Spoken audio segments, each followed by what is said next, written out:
Hello every one. കഴിഞ്ഞ പാർട്ടിൽ പാർട്ടായി നമുക്ക് ഫുൾ ഡീറ്റെയിൽസ് കംപ്ലീറ്റ് ചെയ്യാൻ പറ്റിയില്ലായിരുന്നു. ബിക്കോസ് നമ്മുടെ അങ്ങനെ ഫുൾ ഡീറ്റെയിൽസ് ആ വീഡിയോയിൽ തന്നെ ആഡ് ചെയ്ത് കഴിഞ്ഞാൽ അത് ഒരുപാട് ലെങ്തി ആയിട്ട് പോകും.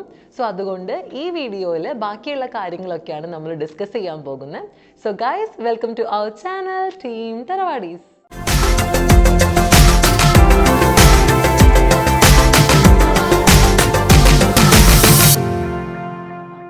ഇതെല്ലാം കൂടാതെ babysitting, school pickup and drop, warehouse job, brand ambassador, manufacturing ഏരിയയിലുള്ള ജോബ്സുകൾ, പിന്നെ സീസണൽ ജോബ്സ്, ഇതൊക്കെ ഒരുപാട് ഓപ്ഷൻസ് അവൈലബിൾ ആണ്.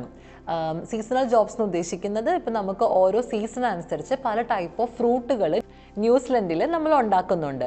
So for example different kind of berries എല്ലാം ഓരോ സീസൺ വൈസ് ഉണ്ട്. അപ്പം ഈ പിക്കർ പാക്കർ എന്നൊക്കെ പറഞ്ഞിട്ടുള്ള കുറേ റോളുകൾ ഈ സീസണൽ ഫ്രൂട്ട് പിക്കിങ്ങിനൊക്കെ യൂസ്ഫുള്ളാണ്.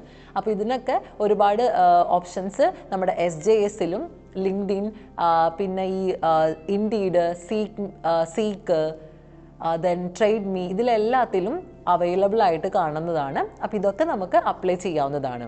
അതുപോലെ നമ്മൾ പഠിക്കുന്ന യൂണിവേഴ്സിറ്റീസോ കോളേജസോ ഒക്കെ ഒരുപാട് ഡിഫറെൻറ്റ് കൈൻഡ് ഓഫ് ജോബുകൾ പ്രൊവൈഡ് ചെയ്യുന്നുണ്ട്. ഈ അഡ്മിൻ അല്ലെങ്കിൽ ഓഫീസ് യൂസ് എന്നൊക്കെ പറഞ്ഞിട്ട് ഒരുപാട് ജോബ് ഓപ്പർച്യൂണിറ്റീസ് അവരും പോസ്റ്റ് ചെയ്യാറുണ്ട്. അപ്പോൾ അവരോട് നമ്മൾ ഡയറക്റ്റ്ലി പോയി ചോദിച്ചാലോ നമ്മുടെ റെസ്യൂം കൊടുത്താലോ അല്ല ഈ പറഞ്ഞ ജോബ് അപ്ലൈ ചെയ്യാൻ പറ്റുന്ന പ്ലാറ്റ്ഫോമിൽ കൂടെയൊക്കെ അവർ അഡ്വർടൈസ് ചെയ്യാറുണ്ട്.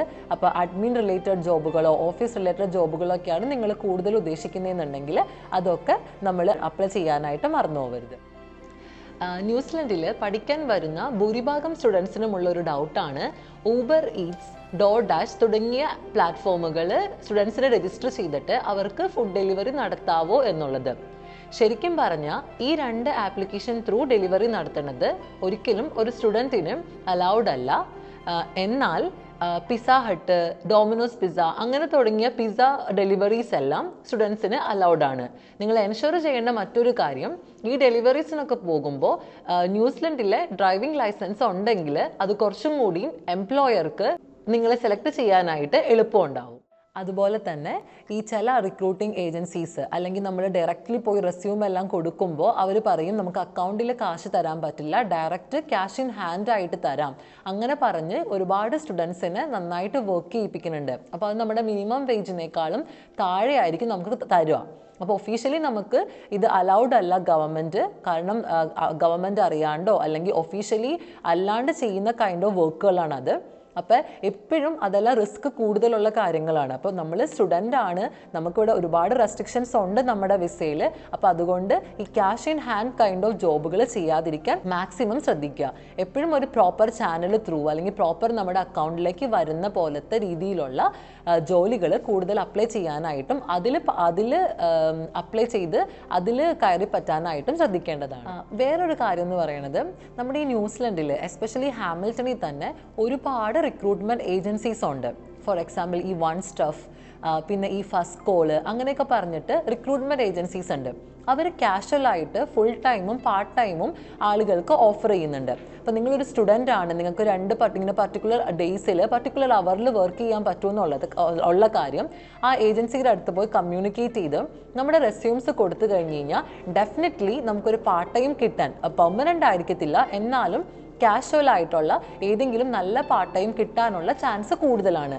പലപ്പോഴും ഈ സ്റ്റുഡൻസ് കൂടുതലും ഈ ഓൺലൈൻ ആപ്ലിക്കേഷൻസിലാണ് ഡിപ്പെൻഡ് ചെയ്യുന്നത്, അല്ലെങ്കിൽ ഓൺലൈൻ പ്ലാറ്റ്ഫോംസിലാണ് കൂടുതൽ ഡിപ്പെൻഡ് ചെയ്യുന്നത്. പക്ഷെ ഇങ്ങനെയുള്ള റിക്രൂട്ട്മെൻറ്റ് ഏജൻസീസും നമ്മുടെ ചുറ്റുമുണ്ട്. അപ്പോൾ നിങ്ങൾക്ക് ഒന്നും അപ്ലൈ ചെയ്തിട്ട് ശരിയാവണില്ല, പക്ഷെ പാർട്ട് ടൈം വേണം, അങ്ങനെയാണെന്നുണ്ടെങ്കിൽ ഈ പറഞ്ഞ വൺ സ്റ്റഫ്, ഫസ്റ്റ് കോള് തുടങ്ങിയ ഏജൻസികളിൽ ഒന്ന് പോയി രജിസ്റ്റർ ചെയ്തിട്ട് കഴിഞ്ഞാൽ നമുക്ക് അപ്രോപ്രിയേറ്റ് ആയിട്ട് വരുന്ന ഓപ്പർച്യൂണിറ്റീസ് ഗ്രാബ് ചെയ്യാനായിട്ട് പറ്റുന്നതായിരിക്കും. പിന്നെ ശ്രദ്ധിക്കേണ്ട ഒരു വലിയ കാര്യം എന്ന് പറയുന്നത് നിങ്ങളുടെ CV ക്രിയേഷൻ ആണ്. ഇപ്പോൾ നിങ്ങളുടെ എക്സ്പീരിയൻസും എല്ലാ കാര്യങ്ങളും വെച്ചിട്ട് നിങ്ങൾ CV ഉണ്ടാക്കുമ്പോൾ അത് ന്യൂസിലൻഡ് ഫോർമാറ്റ് അല്ലെങ്കിൽ ന്യൂസിലൻഡ് റിക്രൂട്ടേഴ്സ് അപ്രൂവ് ചെയ്യാൻ പറ്റുന്ന ഫോർമാറ്റിലാണോ എന്നുള്ള കാര്യം കൂടി എൻഷുർ ചെയ്യേണ്ടതാണ്.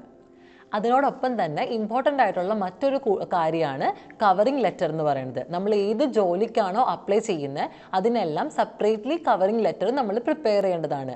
കവറിംഗ് ലെറ്റർ എന്ന് ഉദ്ദേശിക്കുന്നത് വേറെ ഒന്നുമല്ല, ഈ ജോബ് നമ്മൾ അപ്ലൈ ചെയ്യാൻ എന്തുകൊണ്ട് എലിജിബിൾ ആണ്, അല്ലെങ്കിൽ എന്തിന് കമ്പനി അല്ലെങ്കിൽ റിക്രൂട്ട്മെൻറ്റ് ഏജൻസികൾ നമുക്ക് ഈ ജോലി തരണം, അപ്പോൾ അതിൽ നമ്മുടെ എല്ലാ കാര്യങ്ങളും ഡീറ്റെയിൽഡ് ആയിട്ട് നമ്മൾ എക്സ്പ്ലെയിൻ ചെയ്തിട്ടുണ്ടാവണം. നമുക്ക് ഇന്ന സ്കില്ലുകളുണ്ട്, ഇന്ന എക്സ്പീരിയൻസ് ഉണ്ട്, അതുകൊണ്ടാണ് ഞാൻ ഈ ജോബിന് അപ്ലൈ ചെയ്തത് എന്നൊക്കെ പറഞ്ഞ് ക്ലിയർ കട്ടായിട്ട് നമുക്ക് എക്സ്പ്ലെയിൻ ചെയ്ത് കൊടുക്കാൻ പറ്റണം. അതെപ്പോഴും ഒരു അഡ്വാൻറ്റേജ് ആയിരിക്കും. അതുപോലെ നിങ്ങൾ ഓഫ്ലൈൻ ആയിട്ടാണ് റെസ്യൂം കൊടുക്കാനായിട്ട് പോകുന്നതെന്നുണ്ടെങ്കിൽ അവരോട് നല്ല പൊളൈറ്റായിട്ട് സംസാരിക്കാനും കോൺഫിഡൻ്റ് ആയിട്ട് ബിഹേവ് ചെയ്യാനൊക്കെ പറ്റിക്കഴിഞ്ഞ് കഴിഞ്ഞാൽ അതും ഈ റിക്രൂട്ടേഴ്സ് നമ്മുടെ അടുത്തുനിന്ന് നോക്കുന്ന ഒരു കാര്യമാണ്. അപ്പം നല്ല രീതിയിൽ സംസാരിക്കാനും നല്ല രീതിയിൽ കോൺഫിഡൻ്റ് ആയിട്ട് അവരോട് ഓരോ ക്വസ്റ്റ്യൻസ് ചോദിക്കാനും നമുക്ക് പറ്റുന്നുണ്ടെങ്കിൽ ചില സമയത്ത് ഓൺ ദ സ്പോട്ടിൽ തന്നെ ജോലി കിട്ടിയിട്ടുള്ള സിറ്റുവേഷനുകളും ഉണ്ട്. അപ്പോൾ അങ്ങനെ നല്ല രീതിയിലൊരു സംസാരവും നല്ല രീതിയിലൊരു കോൺഫിഡൻസ് ഒക്കെ നിങ്ങളുടെ ഫേസിൽ ഉണ്ടാവാനായിട്ട് ശ്രദ്ധിക്കണം. ഇത്രയും ജോബ് ഓപ്പർച്യൂണിറ്റീസും ഇത്രയും പ്ലാറ്റ്ഫോംസും ഒക്കെ ഉണ്ടെന്ന് ഞാൻ നിങ്ങളുടെ അടുത്ത് പറഞ്ഞെങ്കിലും ഇന്നത്തെ ഒരു സിറ്റുവേഷനിൽ പാർട്ട് ടൈം കിട്ടാന്ന് പറയണത് അത്യാവശ്യം നല്ലൊരു ടാസ്ക്കാണ്. കാരണം ഇത്രയും ഓപ്പർച്യൂണിറ്റീസ് ഒരു സൈഡിലുണ്ടെങ്കിലും ഇതിൻ്റെ ഡബിൾ ആണ് സ്റ്റുഡൻസ് നാട്ടിൽ നിന്നും അല്ലെങ്കിൽ മറ്റു രാജ്യങ്ങളിൽ നിന്നും പഠിക്കാനായിട്ട് ഇവിടേക്ക് വരുന്നത്. എല്ലാവരുടെയും ഒരു ഫൈനൽ ലക്ഷ്യം എന്ന് പറയുന്നത് ഒരു പാർട്ട് ടൈം കണ്ടുപിടിക്കുക എന്നതാണ്. അപ്പോൾ ഇത്രയും ലിമിറ്റഡ് ആയിട്ടുള്ള ഓപ്പർച്യൂണിറ്റീസും ഒരുപാട് ആപ്ലിക്കൻസും വരുമ്പോൾ നമുക്ക് കിട്ടാനുള്ള ചാൻസ് വളരെ കുറവാണ്.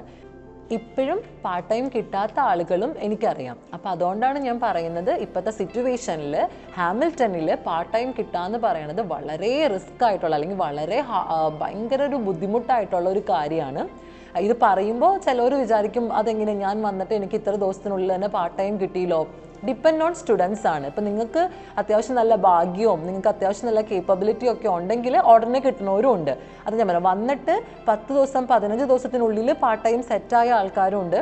വന്നിട്ട് 8 മാസം 9 മാസം ആയിട്ടും പാർട്ട് ടൈം ആവാത്ത ആൾക്കാരും ഉണ്ട്. സോ ഡിപ്പെൻഡ് ഓൺ നിങ്ങളുടെ ലക്കും ഡിപ്പെൻഡ് ഓൺ നിങ്ങളുടെ പെർഫോമൻസിൻ്റെ ഒക്കെ ബേസിലാണ് ഇത് കിട്ടത്തുള്ളൂ. ഇതുപോലെ തന്നെ ഇമ്പോർട്ടൻ്റ് ആയിട്ടുള്ള ഒരു കാര്യമാണ് റെഫറൻസ്.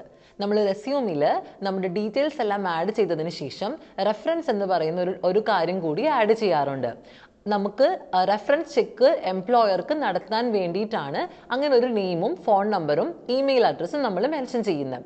സോ നാട്ടിൽ നിന്ന് പഠിക്കാനായിട്ട് ന്യൂസിലൻഡിൽ വരുന്ന സ്റ്റുഡൻസിനെല്ലാം ഒരു പ്രോപ്പർ റെഫറൻസ് കൊടുക്കുക എന്ന് പറയുന്നത് വളരെ ഡിഫിക്കൽട്ടാണ്.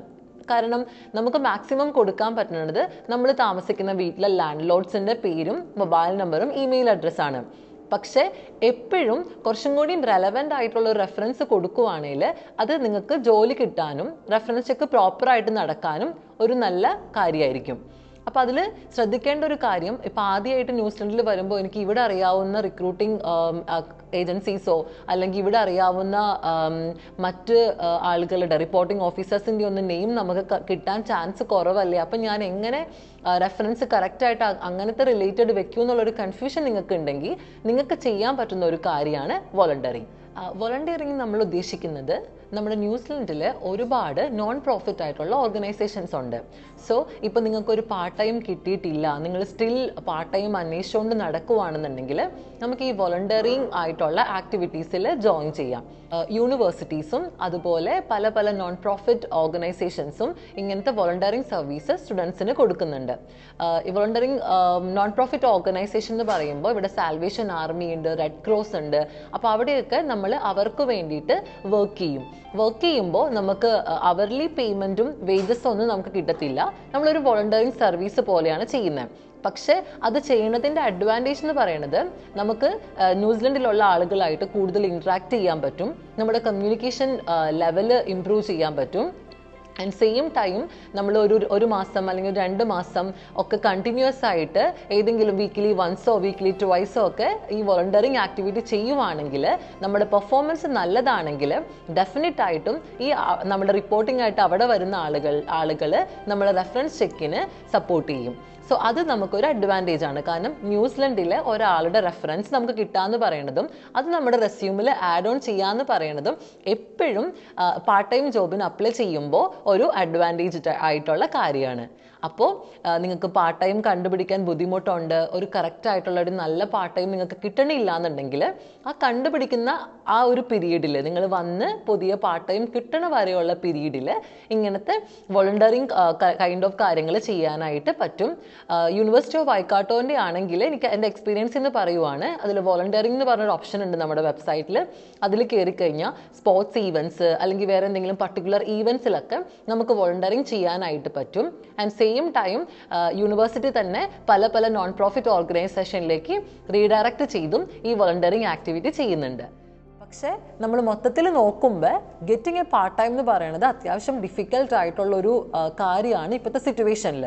അപ്പം നമ്മൾ എല്ലാ കാര്യങ്ങളും ഫേസ് ചെയ്യാനുള്ള ഒരു ധൈര്യത്തിലാണ് ന്യൂസിലൻഡിലേക്ക് കയറി വരേണ്ടത്. പാർട്ട് ടൈം കിട്ടിയില്ലെങ്കിലും നമുക്ക് ഇവിടെ നിൽക്കാൻ പറ്റണം, നമുക്ക് പഠിക്കാൻ പറ്റണം, അതോടുകൂടി നമ്മുടെ മെൻ്റൽ ഹെൽത്തും നല്ല രീതിയിൽ കൊണ്ടുപോകാൻ പറ്റണം എന്നുള്ള നല്ല തീരുമാനത്തോടു കൂടെ മാത്രമാണ് ഇവിടേക്ക് കയറി വരാനായിട്ട് പാടുള്ളൂ.